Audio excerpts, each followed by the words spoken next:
ভিডিওটি যখন দেখছো তখন ডিসেম্বর মাস চলছে, অর্থাৎ 2024-এর 11টা মাস শেষ হয়ে গেছে।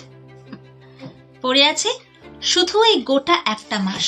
আচ্ছা, একটা সত্যি কথা বলবে, বছরের শুরুতে তোমরা যা যা করবে বলে ভেবেছিলে বা যা যা প্ল্যান করেছিলে তার কতটা পূরণ করতে পেরেছো? যদি না হয় থাকে তাহলে আমি বলবো তোমার কথায় আর কাজে বিস্তর ফারাক আছে। কারণ আমি মনে করি যদি তুমি মন থেকে চাও আর কঠোর পরিশ্রম করো তাহলে এই 11 মাসে তুমি যেটা পারোনি সেটাই 1 মাসে তুমি করে দেখাতে পারো। হ্যাঁ, অবশ্যই পারো, আমি বলছি। জাস্ট সব কিছু থেকে নিজেকে সরিয়ে নাও, একটা ডেইলি প্ল্যান করো, ঠিক করে নাও আজকের এই চ্যাপ্টারটা আমাকে কমপ্লিট করতেই হবে, বা এই মানুষটার সাথে দেখা করে আজকে আমাকে বিজনেস প্ল্যানটা দিতেই হবে।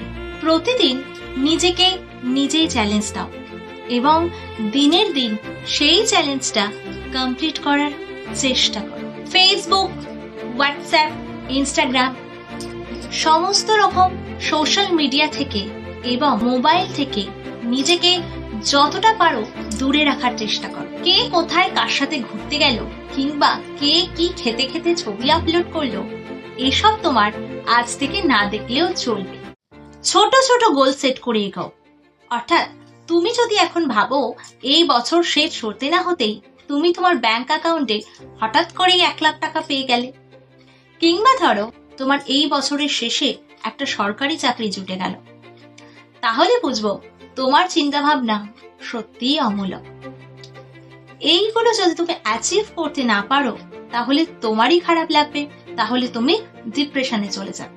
ধরে নাও এই মাসের শেষে তুমি তোমার ব্যাংক অ্যাকাউন্টে 10,000 টাকা জমাতে পারলে, কিংবা ধরো চাকরির পরীক্ষায় একটা অঙ্ক তুমি 3 মিনিটের জায়গায় 1 মিনিটে সলভ করা শিখে গেলে, তাহলে কিন্তু সেগুলোতে আখেরে তোমারই লাভ।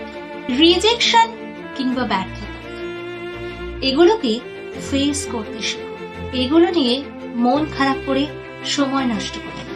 কারণ হতেও তো পারে এই 1 মাসে তুমি বেশ কয়েকবার ব্যর্থ হলে, কিংবা ধরো কেউ তোমাকে অপমানই করলো, সেগুলোকে বয়ে নিয়ে যেও না। কাল কি হয়ে গেছে সেটা মনেই রেখো না, আজ কি হবে, আজ কি করবে এবং আগামীকাল কি হবে সেটা নিয়ে ভাবো। দেখো বস, তোমার ভালো কেউ চাইবে না, তাই নিজের ভালো নিজেকেই বুঝে নিতে হবে। আগামী বছর একটা ধামাকা দিয়ে শুরু হবে তো, কি হবে তো?